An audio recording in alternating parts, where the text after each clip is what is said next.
Well, here's a little article you may find interesting for those of you who are worried about the future of Star Trek. Actor says Star Trek is dying. Get out! 3, Get out of there! Get out! 1. One of the actors from Star Trek Section 31, a Rob Kaczynski, was reluctant to sign on to the project. I wonder why. When I got the job, it was like, why am I doing a Section 31 movie? It's going to be hated from the very get-go.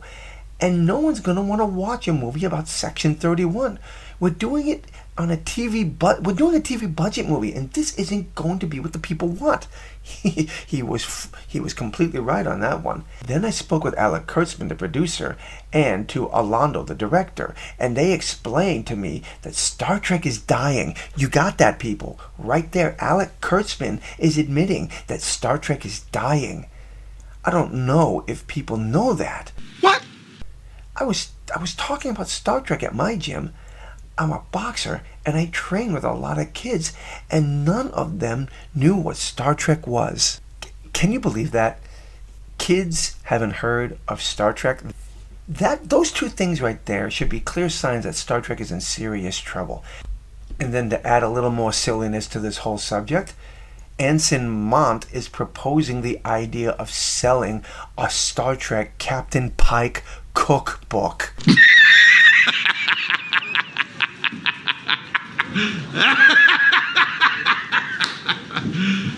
You serious? I've been saying to the people in the decision-making department for years, we should be making a cookbook. And they say, yeah, we should talk about that. And then I never hear from them. Gee, I wonder why. Putting together an official cookbook for the Star Trek fandom to enjoy would be great and unique, and it'd be a great addition to the Captain Pike growing legacy within the franchise. And so it's a pretty sad that the higher-ups don't see the vision. So let me see if I got this right. Your franchise is dying. You're struggling. And you don't know if you're going to have a job in the next few years as Star Trek is continuing to fade into the distance. And you want them to produce a cookbook.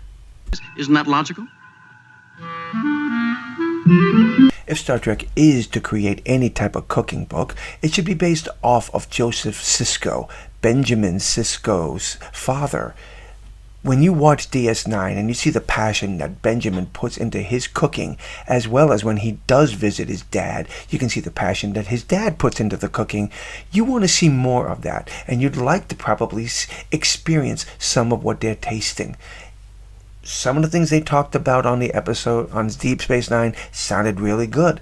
And I think if you're going to promote a cooking book, that's where you go. You stay away from the train wreck that is modern day Star Trek, and you go back to the things that work. And I am pretty sure that if they did decide to do a cookbook, which I don't think they're ever going to do, I think the best place for them to look is to go down to New Orleans in the 24th century and look to Joseph Sisko and his Creole cooking. So let's be honest about this. I don't think there's ever going to be a cooking book, and honestly, I don't believe that that's one of the best ideas I've ever heard. Star Trek's in trouble. And if people like Alec Kurtzman are out there telling the people he's employing to play roles in Star Trek TV shows and TV movies, Star Trek is dying, then why is he out there promoting or making a Starfleet Academy? What's the point of making Starfleet Academy if you know that you have been responsible for bringing down one of the most iconic franchises in the history of science fiction? I would love to hear your thoughts and comments on this, my friends, so please drop those comments below and let me know. Until the next time, my friends, God bless.